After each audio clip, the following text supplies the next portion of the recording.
21শে ফেব্রুয়ারি 12 নম্বর word প্রচার লীগের মাতৃভাষা দিবস পালন।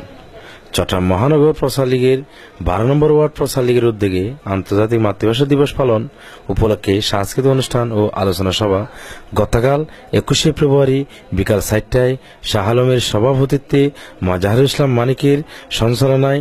এতে প্রধান অতিথি ছিলেন চট্টগ্রাম সিটি কর্পোরেশনের প্যানেল মেয়র ও চট্টগ্রাম মহানগর আওয়ামী লীগের সাংগঠনিক সম্পাদক জনাব চৌধুরী হাসান মাহমুদ হাসানী।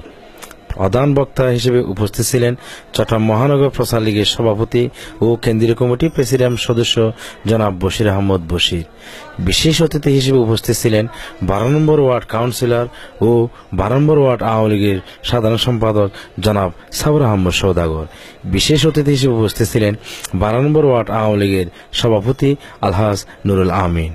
চট্টগ্রাম মহানগর প্রচার লীগের সাধারণ সম্পাদক ওয়াসিম আকরাম, 12 নম্বর ওয়ার্ড আওয়ামী লীগের সহসভাপতি ডাক্তার নুর ইসলাম, মহানগর প্রচার লীগের সহসভাপতি জনাব মাসুম বাদশাহ, সহসভাপতি এম জসিমউদ্দিন রানা, যুগ্ম সাধারণ সম্পাদক এরশাদুল্লাহ সুমন, সাংগঠনিক সম্পাদক আরমানুল্লাহ লিটু, সহ সম্পাদক জালাল হক বাচ্চু, সহ সম্পাদক নুন নবী, সহ সম্পাদক তাহের খান, সহ সম্পাদক নিয়াজ ইসলাম নিয়াজ, সদস্য মুজাফর হোসেন, আকবর থানার সভাপতি আনোয়ার হোসেন, হালিশহর থানার সভাপতি ফেরদৌস হাসান, সাধারণ সম্পাদক আবু তাহের, 11 নম্বর ওয়ার্ড সভাপতি মুজিবুর রহমান মুজিব ও সাধারণ সম্পাদক ডালিম, 9 নম্বর ওয়ার্ডের সাধারণ সম্পাদক শুভ ও মিটু, 12 নম্বর ওয়ার্ডের যুগ্ম সাধারণ সম্পাদক জানি আলম, মনির, জসিম, তারেক, এরশাদ এবং অন্যান্য নেতৃবৃন্দরা উপস্থিত ছিলেন।